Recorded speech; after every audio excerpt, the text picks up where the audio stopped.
Varicose veins కి సరైన చికిత్స కోసం సంప్రదించండి ఎవిస్ హాస్పిటల్. ఎప్పుడైనా మనం ప్రశాంతంగా అలా కూర్చున్నప్పుడు, ఒంటరిగా ఉన్నప్పుడు మనకి ఇమీడియట్ గా వెంటనే గుర్తొచ్చేది అమ్మమ్మ కథ. ఒక 10-15 నిమిషాలు ఇప్పుడు కూడా మనం కేటాయించి ఒక మంచి కథను విందామా? కథా కమామిషు.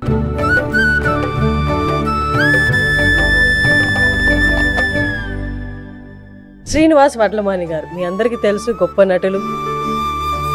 అపార్థం చేసుకుంటున్నాను. ముందు మీరు సరిగా అర్థం చేసుకోండి. పోతున్న పేనాలు గుడిసిలో కోట్లో కాదు కదా. ప్రకృతికి కోపం వచ్చి మన మీద దాడి చేస్తే రెపరెపలాడిపోయి జారిపోతాయి. ఎక్కడో మానవత్వమో ఎక్కడో సహాయమో నిలబడతాయి. మళ్ళీ చెప్తున్నాను.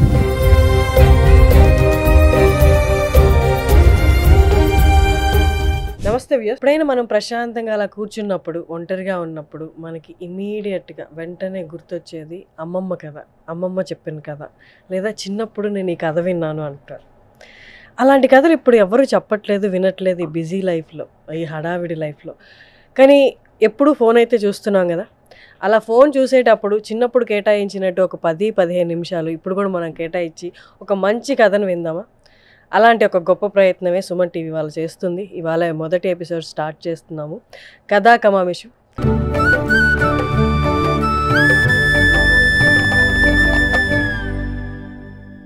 ఒక గొప్ప వ్యక్తి మనకు వచ్చి వారి సాహిత్యాన్ని, వారి లైఫ్లో జరిగిన జర్నీని, ఎక్స్పీరియన్స్ని, వారు చదివిన పుస్తకాలని మనతో షేర్ చేసుకుంటారు. శ్రీనివాస్ వడ్లమాని గారు, నమస్తే సార్. నమస్కారం అండి. ఎలా ఉన్నారు? చాలా బాగున్నాను. ఈ ప్రయత్నం అనేది చాలా, అంటే నేను దీనికి ఈ కథా కమామిషు అనే మీరు పేరు పెట్టినట్టున్నారు ఇప్పుడే. అవును, ఈ మధ్య మీరు అదే పేరుతో సినిమాలు నటించినట్టు ఉన్నారు. ఈ కథా కమామిషు అనే కార్యక్రమంలో ఎంతవరకు న్యాయం చేస్తానో తెలియదు, కానీ నేను చదువుకున్న సాహిత్యం నుంచి ఒక్కొక్క మంచి కథని చెప్పడానికి ప్రయత్నం చేస్తాను. అది ప్రేక్షకుల్లో సాహిత్యం పట్ల కొంత ఇంట్రెస్ట్ని, ఆసక్తిని కలిగించగలిగితే మన సుమన్ టీవీ వారి ప్రయత్నం దాని సక్సెస్ఫుల్ అయినట్టే, విజయవంతమైనట్టే. ఇప్పుడు గాలివాన అనే కథ కొత్త. పాలగుమి పద్మరాజు గారు రచయిత. 1915లో పుట్టారు ఆయన. మంచి మాట అన్నారు ఆయన. మన పుట్టుక, మన చావు రెండు మన చేతిలో ఉండవు. పుట్టుక తేదీ మనకు తెలుస్తుంది, తర్వాత చెప్తారు పెద్దలు. చావు తేదీ తెలుసుకునే మనం ఉండం, చరిత్రలో కలిసిపోతాం. ఆ చరిత్రతో ఏ సంబంధం ఉండదు అని చెప్తే ఆయన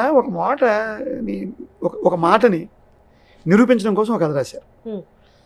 క్రమశిక్షణ, నియమాలు, విలువలు ఇవన్నీ ప్రకృతికి కోపం వచ్చి మన మీద దాడి చేస్తే రెపరెపలాడిపోయి జారిపోతాయి. ఏమీ నిలబడవు. ఎక్కడో మానవత్వమో ఎక్కడో సహాయమో నిలబడతాయి. ఆయన నమ్మిన సిద్ధాంతం.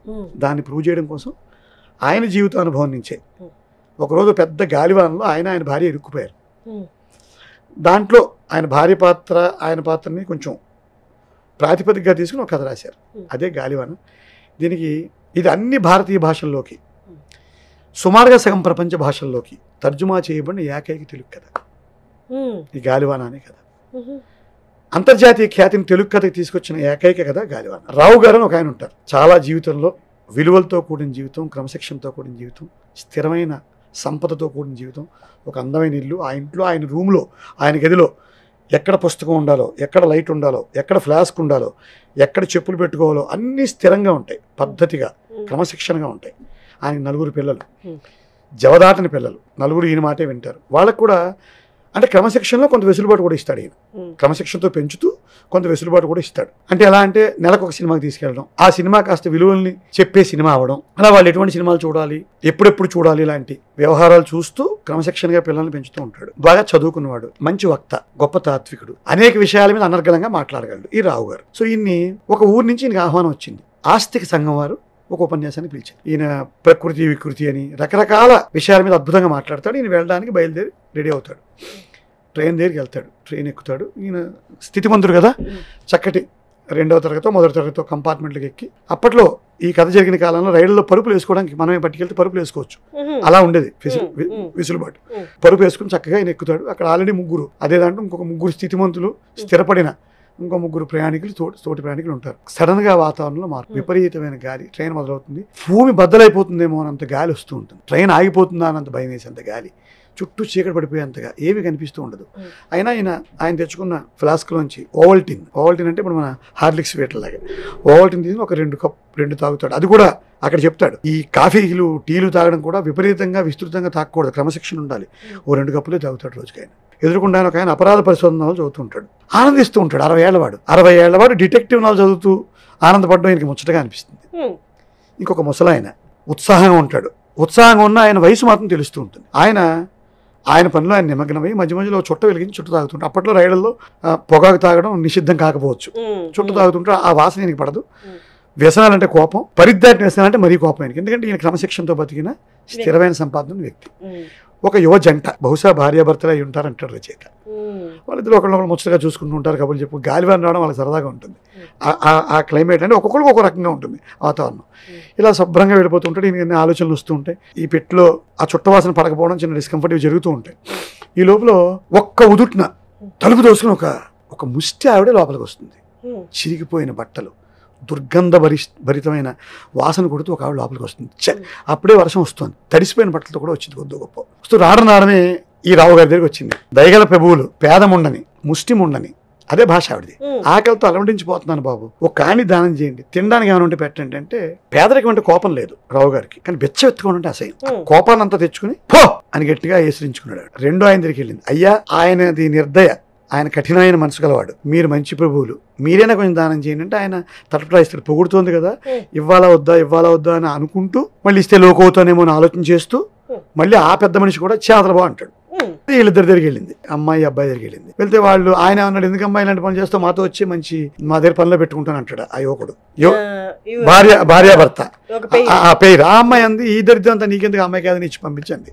ఈ లోపల ఈ అమ్మాయి చలాకీగా ఉంటుంది. అంటే ఆకలితో ఉంది కానీ ఆవిడేమి అంగసౌష్ఠవం లేని మనిషి ఏం కాదు. చక్కటి శరీరాకృతితో, నలుపు రంగుతో అయినా ఒక రకమైన చిన్న అన్నంతో ఉన్న మనిషి ఆవిడ. ఒక నియమావళితో బతికిన మనుషులు కూడా ఆవిడని చూసి చిరాకు ఉంది వీళ్ళకి. మధ్యలో ఆ ముసలాయనకు వచ్చిన ఆసక్తి కలిగి, నీకు మీ ఇల్లు ఎక్కడా, మీ ఊరు ఎక్కడా అంటాడు. ఎవరికి ఈ బిచ్చగత్తిని అడుగుతాడు. ముసలాయన అంటే పొగాకు తాగుతున్నా. రావు గారే మాట, రావు గారు అంతా చూస్తుంటారు. రావు గారే మన కథానాయకుడు. ఆవిడ చూస్తే ఆవిడ ఏమంటుందంటే, నేను ముష్టి ఉండను బాబు, నాకేటి ఇళ్ళు ఉంటాయి, ఊర్లు ఉంటాయి, తమరు పెద్ద పెద్దోళ్ళు, మీకు ఇళ్ళు ఉంటాయి, వాకిళ్ళు ఉంటాయి, కోట్లు ఉంటాయి, ఆ కోట్ల గేట్లు ఉంటాయి, అక్కడ గోడకాలు ఉంటారు, మాలాంటి ముష్టి ఉండని గెంటి నాకి అంటుంది వెటకారంగా. అదే ఈ చలాకితనం అందరికీ నచ్చుతుంది. అంత అబ్జర్వ్ చేస్తున్న లోపల ఈ రావు గారికి బెంగ పట్టుకుంటుంది. స్టేషన్ వచ్చేస్తుంది, గాలివాన, టైం ఏంటంటే 3 అయింది, కానీ చిమ్మ చీకటి, కళ్ళు కనపట్టలేదు, సూట్ కేసులు ఉన్నాయి, దిగాలి, ఎలాగ భయంగా ఉన్నాడు. ఇలా స్టేషన్ వచ్చింది. ఈ వీళ్ళందరూ మిగతా ప్రయాణికులందరూ ముందుకెళ్ళిపోయేవాళ్ళు, ఎవరు ఆగేవాళ్ళు కాదు. రావు గారు ఒక్కరే ఆ స్టేషన్లో దిగాలి. స్టేషన్లో దిగడానికి దిగాడు. ఈవిడంది, బాబు నేను మీ పెట్టెలు తీసుకొస్తాను బాబు అంది. ఆవిడంటే అసహ్యమైన, బిచ్చగత్తెలు అంటే కోపమైనా ఒప్పుకోక తప్పలేదు రావు గారికి. సో ఆవిడ సహాయం చేయడం కోసం ఆ పెట్టెలు తీసుకుని వచ్చి ఆ వెయిటింగ్ రూమ్ పడేసింది. డబ్బులు ఇద్దాం అనుకున్నాడు. ఇందాక అది అడిగింది కదా, పొగరగా మాట్లాడింది, మనం ఏదో కఠినాత్ముడు ఉంది, ఎందుకైనా మంచిదో 4 రూపాయలు ఇద్దాం అన్నట్టుగా ఒక ఆణి తీద్దామని చూశాడు. చూసేలోపు ఆవిడ కనపడదు, వెళ్ళిపోయింది. బిచ్చగత్తి లేదు, డబ్బులు తీసుకొని వెళ్ళిపోయింది ఆవిడ. వర్షం వచ్చేస్తుంది, చలి వేస్తుంది, బట్టలు మార్చుకున్నాడు. చలికి బాగా చలిగా ఉంది, వర్షం పైనుంచి కూడా కారిపోతుంది ఆ వెయిటింగ్ రూమ్లో. బట్టలు కట్టేసుకుని ఏదో రకంగా బయటకు ఒక టార్చ్ లైట్ దొరికింది, అది వేద్దామంటే వెలుగుతుంది. బయటకు వచ్చాడు. బయటకు వస్తే స్టేషన్ మాస్టర్ కనిపించాడు. అయ్యా ఏంటి చేయాలి, నేను నా జీవితం ఏమిటి అని అడిగాడు. మాకేం తెలియదు బాబు, 36 గంటల దాకా మీకు నిష్కృతి లేదు, మీరు ఆ వెయిటింగ్లో పడేయాలండి, నేను మా ఇంటికి వెళ్ళిపోతున్నాను, రైళ్లు లేవు, వాకిళ్ళు లేవు, తిండి లేదు, తిప్పలు లేవు, మీ బాధలు మీరు పడండి. నేను వెళ్ళిపోయాడు. ఒక్కడైపోయాడు. భయం వేసేస్తుంది, రూమ్లో నీళ్లు పడిపోతున్నాయి, తలుపు ముయ్యాలి, కిటికీ తలుపులు ముయ్యాలనే స్పృహ కూడా రావట్లేదు. కిటికీ తలుపులు మూస్తే కొంత గాలి ఆగచ్చు, ఆ తలుపులు మూయడానికి కూడా భయంగా ఉంది. దూరంగా వెళ్ళి అంత భయంలో ఉన్నాడు. తన ఇల్లు గుర్తొచ్చింది, భార్య గుర్తొచ్చింది, పిల్లలు గుర్తొచ్చారు, విలువలు గుర్తొచ్చాయి, తన డబ్బు గుర్తొచ్చింది, కానీ ఏది ఆయనకి ధైర్యాన్ని ఇవ్వట్లేదు. భయం వేసేస్తున్న టైంలో ఆ టార్చ్ లైట్ వెలిగిద్దామని గుర్తొచ్చి టార్చ్ లైట్ వేస్తుంటే అదే గదిలో చీకట్లో తడిసిపోయి వణుకుతూ ఆ బిచ్చగత్తి కనిపించింది. కొంచెం ధైర్యం వచ్చింది, ఒక మనిషి తోడుంది నాకు అని. లైట్ వేసాడు, వణుకుతోంది చలికి. వెంటనే ఈయన ఒక పంచి తీసి ఇచ్చాడు ఆవిడకి, కప్పుకోమ్మా అని. కప్పుకుంది. ఆకలిస్తున్నట్టుంది నీ, కానీ ఈయన తింటున్న బిస్కెట్లో 2 బిస్కెట్లు ఆవిడకి ఇచ్చాడు. ఆ బిస్కెట్లు తింది. అయినా భయపడిపోతున్నాడు. ఆవిడ అంది, అయ్యా తలుపులు వేసుకోవచ్చు కదా, అది తట్టలేదా మీకు అంది. సో భయం ఏది తట్టనేలేదు అని చెప్పి బిచ్చగత్తి ఇచ్చిన సలహాతో తలుపులు ఇద్దరు కలిపి మూసి ఇంకా మీదకి వచ్చేస్తుంటే బీరువాలు అడ్డం పెట్టి ఒక చోట కూర్చున్నారు. చుట్టాలు లేరా అన్నాడు. ఎందుకుంటారు బాబు, మనిషి అని ప్రతి వాడికి చుట్టాలు ఉంటారు కదా, మా నాయన ఉన్నాడు, మా అమ్మని చంపేసినాడు, నాకు పెళ్లి పెటాకులు లేవు బాబు, కానీ ఒకరితో స్నేహితమైంది, ఆడితో 2 పిల్లలు ఉన్నారు, ఆడి ఎదవ బాబు తాగుబోతే, ఆడి ఏం చూడండి. అన్న వెంటనే ఈయనకి ఒక చిన్న మానవత్వ పొర, పూర్తిగా కాదు, ఒక చిన్న మానవత్వ పొర అటు ఇటు కదులుతుంది. ఏమిటి వీడిలో ఇంత శక్తి ఉందా, ఒక పనికిరాదు అని నేను అసహించుకున్న ఒక బిచ్చగెత్తులో ఇంత శక్తి ఉందా, నాకు చిన్న ఆలోచన కదులుతుంది. కానీ స్టిల్ అసహ్యము కంపనం కంటిన్యూ అవుతూ ఉంటాయి. కానీ ఆవిడ మాటలు వినడం ఒక ధైర్యం, ఈ చీకట్లో, ఈ రైల్వే స్టేషన్లో, ఈ ఒంటరితనానికి ఆవిడ్ని పరిష్కారంగా తీసుకున్నాడు అంతే. ఈలోపు పెద్దగా శబ్దాలు పడిపోయి పైనుంచి కప్పు కూలిపోయి భయంకరమైన శబ్దాలు విపడుతుంటే ఇద్దరు దగ్గరికి వచ్చి పట్టుకున్నాడు, ఆవిడ్ని కౌగులించుకున్నాడు. ఆ చీకట్లో పట్టుకుని ఉండండి బాబు, ధైర్యంగా ఉంటుంది అని చెప్పింది ఆవిడ.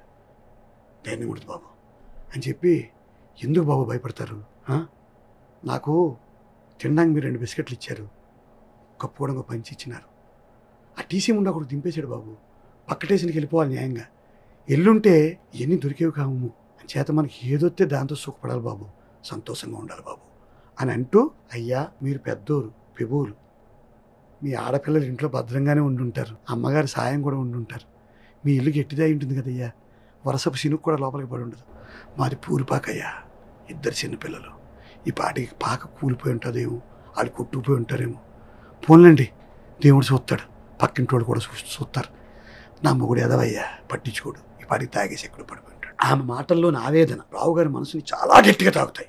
ఒక్కసారిగా ఆవిడ్ని ఎంతో ప్రేమతో ఆప్యాయతతో గట్టిగా దగ్గర తీసుకుని ఆలింగనం చేసుకుంటాడు రావు గారు. అప్పుడు ఆయనకు అనిపిస్తుంది, ఇంత వేదనాభరితమైన జీవితం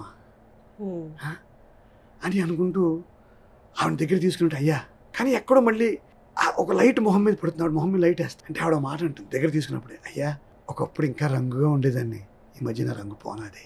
ఈయనకి ఏమన్నా మళ్ళీ ఒక చిన్న కోపం వస్తుంది, అంటే ఏమిటి ఈవిడ అందాన్ని చూడడం కోసం లైట్ వేసాను అనుకునే ఒక వికృతమైన భావన నాకుందని ఈవిడ అనుకుంటోందని చిరాకేసి, నేను లైటు వేయలేదు, కావాలని పడింది అని సర్దుబాటు చేసుకుంటాడు. అయినా ఆవిడ దగ్గర తీసుకుని ఉంటాడు, గట్టిగా పట్టుకుండా, అయ్యా సంతోషంగా ఉంటుంది అని చెప్తుంది ఆవిడ. తర్వాత ఆయన కాళ్ళు తిమ్మిడి లెక్కితే ఇలా చాచుకుంటాడు. ఒక 5 నిమిషాల తర్వాత చూస్తే ఆవిడ నిద్రపోయి ఉంటుంది, పని ఆవిడ బెచ్చగెత్తి పడుకుని ఉంటుంది. ఆవిడ చూస్తే నిర్మలంగా ఉంటుంది ఆవిడ. రావుగారిలో చాలా సమస్యలకి, చాలా ఉపన్యాసాలకి ధాతువు దొరికేసిందని ఆనందపడతాడు. తెల్లారుతుంది, పని మనిషి ముష్టి ఆవిడ ఉండదు రూమ్లో, చాలా బాధపడిపోతాడు. జేబులో చూసుకుంటే పర్సు ఉండకపోతే దొంగముండ డబ్బు కొట్టేసి ఉంటుంది అనుకోబోయి, అలా అనుకోవడానికి మనసు ఒప్పదు, ఇక్కడే ఎక్కడో పడిపోయి ఉంటుంది కంగారులో అని వెతుకుతాడు, దొరకదు. పోన్లే నేను రైల్లో దిగిపోయి పడిపోయిందేమో, ఆ ముష్టి ఆవిడ మాత్రం ఈ పర్సు దొంగతనం చేసి ఉండదు అని అనుకుంటూ బయటకు వస్తాడు. గాలివాన అయిపోతూ ఉంటుంది, అంతా సర్దుకుంటూ ఉంటారు. ఓ టికెట్ కౌంటర్ ఉన్న రూము కూలిపోయి ఉంటుంది, అక్కడికి వెళ్తాడు. వెళ్ళిపోతే ఆ శిథిలాల మధ్యలోంచి 2 చేతులు బయటకు ఉండి ఇక్కడ దాకా భాగం అంతా నుజ్జు అయిపోయి ఈ పని ఆవిడ చచ్చిపడి, ఈ ముష్టి ఆవిడ చచ్చిపడి ఉంటుంది. చిన్న పిల్లాళ్ళ ఏడుస్తాడు అక్కడికి వెళ్ళి ఆవిడని పట్టుకుని. చలనం లేని ఆ ముష్టి ఆవిడని చూసి, ముష్టి ముండని చూసి అని రాస్తాడు. చలనం లేని ఆ ముష్టి ముండని చూసి, గత రాత్రి నువ్వు నాకు నిశ్చింతనిచ్చావు, ధైర్యాన్ని ఇచ్చావు, గాలివాన్ నుంచి నన్ను కాపాడావు, నా విలువలు నిజమైనవా కావా పరీక్షించుకునే ఒక అవకాశాన్ని ఇచ్చావు, నువ్వు చచ్చిపోయావా అని ఆవిడని పట్టుకుని ఏడుస్తూ చల్లగా ఉన్న నుదుటి మీద ఒక ముద్దు పెట్టుకుంటాడు రావు గారు. ఆ సమయంలో ఆయనకు అనిపిస్తాయి, నా భార్య కూతురు కంటే నువ్వు నాకు విలువలు నేర్పించిన మాస్టర్వా, టీచర్వా నువ్వు అని అనుకుంటూ ఆవిడ చేతిలో ఉన్న 2 ఇతని పర్సు ఆవిడ చేతిలో ఉంటుంది. దొంగతనం చేసింది ఆవిడ, ఈయన పర్సుని పారిపోయింది ఆవిడ యాక్చువల్లీ. అలాగే టికెట్ కౌంటర్లో ఉన్న కొన్ని రూపాయలు నాణ్యాలు కూడా ఆవిడ చేతిలో ఉంటాయి. అంటే ఆ సమయంలో ఆవిడ టికెట్ కౌంటర్లో కొంత డబ్బు, గాలివాన్లో కూడా టికెట్ కౌంటర్లో ఉన్న రైలు డబ్బు కొంత దొంగతనం చేసి, ఈయన పర్సుని దొంగతనం చేసి పిల్లల కోసం వెళ్ళిపోదాం అనుకుంటున్నా ఆవిడ మీద కొంచెం కూడా రావు గారికి కోపం రాలేదు. ఆవిడని దొంగముండా అనుకోవడానికి ఆయన మనసు అంగీకరించలేదు. అయితే ఆయనకి వెంటనే ఒక స్ఫురణకు వచ్చింది, దగ్గరగా వెళ్ళాడు. ముందు ఆవిడ చేతిలో ఉన్న టికెట్ కౌంటర్ డబ్బులు చిల్లర తీసి ఆ టేబుల్లో వేసేసాడు. ఆవిడ దొంగ అని ప్రపంచం అనుకోకూడదని రావు గారికి ఉంది. ఆవిడ చేతిలో తన పర్సు ఉంది, తీసుకోకపోతే దొంగని తేలిపోతుందిగా. కానీ తన ఆత్మీయురాలు, తన భార్యా పిల్లల కంటే ఈ క్షణంలో నాకు చాలా సన్నిహితం అవుతుంది అనిపిస్తున్నా ఈ ముష్టిది ఈవిడ చచ్చిపోతున్నప్పుడు నాకు ఆవిడ దగ్గర నా వస్తువు ఏమైనా ఉంటే బాగుండు అనిపిస్తుంది దీనికి. అందుకు పర్సు తీసుకోడు. కానీ ఆవిడ దొంగని తెలియకూడదు కాబట్టి ఆ పర్సులో ఉన్న తన విజిటింగ్ కార్డుని తీసేసుకుని బరువుని హృదయంతో రావు గారు వెళ్ళిపోతారు. అందుకే చెప్తాడు, మన నిర్ణయాలు, క్రమశిక్షణ, నియమాలు, విలువలు ప్రకృతి ముందు ఏమాత్రం నిలబడవు. ప్రకృతికి అన్యాయం చేస్తే అన్నీ ఎగిరిపోతాయి, ఒక్క మానవత్వం మాత్రమే నిలబడుతుంది అని చెప్పే అద్భుతమైన కథ. సో ఇది పాలగం పద్మరాజు గారు కథ. దైవాంశ సంభూతుడైన దేవులపల్లి కృష్ణశాస్త్రి గారు పద్మరాజు గారి గురించి, పాలగం పద్మరాజు గారి గురించి ఒక చిన్న పారాగ్రాఫ్ చదివి ఉమ్, వీరిది గద్ద చూపు ప్రతి వ్యక్తిని సంఘటనని నిశితంగా పరిశీలించి అక్షరీకరించే గుణం వీరిది. వారి పాత్రల్ని వెతికితే ఏ ఇజాలు కనపడని మాట నిజమే, కానీ అన్నిటికీ మూలమైన హ్యూమనిజంతో అవి కళకళలాడడం మనం చూడొచ్చు. మృత్యుగర్జ ఘోషలో కూడా సౌందర్యాన్ని పసిగట్టగలిగిన మనసు వీరిది. సరసత సహృదయత ఉన్నవాడు, హృదయ సంస్కారం, స్వతంత్ర దృక్పథం కల సాహిత్యోపాసకుడు రాజుగారు, పద్మరాజు గారు, పాలగుమ్మి పద్మరాజు గారు. అంటే జీవితాల్లోంచి తీసుకున్న కథలైనా ఎంతో గొప్ప అర్థం కనిపించే. మన దురదృష్టం ఏంటంటే అమ్మ, తెలుగు సాహిత్యంలో మనిషిని సంస్కరించగలిగిన, మార్గదర్శనం చేయగలిగిన కొన్ని వేల కథలు ఉన్నాయి. అద్భుతమైన కథకులు పుట్టిన నేల మన తెలుగు నేల. తెలంగాణ ప్రాంతం, రాయలసీమ ప్రాంతం, అన్ని ప్రాంతాల్లో. ఇక్కడ కాళోజీ నారాయణరావు గారు, అటు సైడ్ మన పుట్టపర్తి నారాయణాచార్య గారు, మధురాంతకం రాజారాం గారు, గోదావరి ప్రాంతం నుంచి రచయితలు. వీరందరూ తెలుగు భాషని, తెలుగు జాతిని, తెలుగు సాహిత్యాన్ని సుసంపన్నం చేశారు. ఏరుకోవడమే, ఒక్కొక్కటి ఏరుకోవడమే. అసలు ఏరుకోవడానికి ఇప్పుడు అలాంటి పుస్తకాలను, అలాంటి రచయితలు ఉన్నారని అంటే సిగ్గుచేటుగా అని చెప్పుకోవడానికి మా జనరేషన్ దగ్గర నుంచి ఎవరికి తెలియదు సార్. ఈ ప్రయత్నం ద్వారా, ఈ చిరు ప్రయత్నం ద్వారా మా జనరేషన్కి, నా తర్వాత జనరేషన్కి, వాళ్ళందరికీ రీచ్ అవ్వగలిగితే, ఎందుకంటే మనందరం వెళ్ళిపోయిన ఈ వీడియోలు అక్కడే ఉంటాయి. సో వాళ్ళందరికీ ఇది రీచ్ అవ్వాలనే చిరు ప్రయత్నమే సుమన్ టీవీ శ్రీనివాస్ వడ్లమాని గారితో చేసింది. Thank you so much sir. ఇలా ఎన్నో కథలతో మన ఎపిసోడ్ ఇంకా ఇలా ముందుకెళ్ళాలని కోరుకుంటున్నాను. Thank you so much sir. Thank you.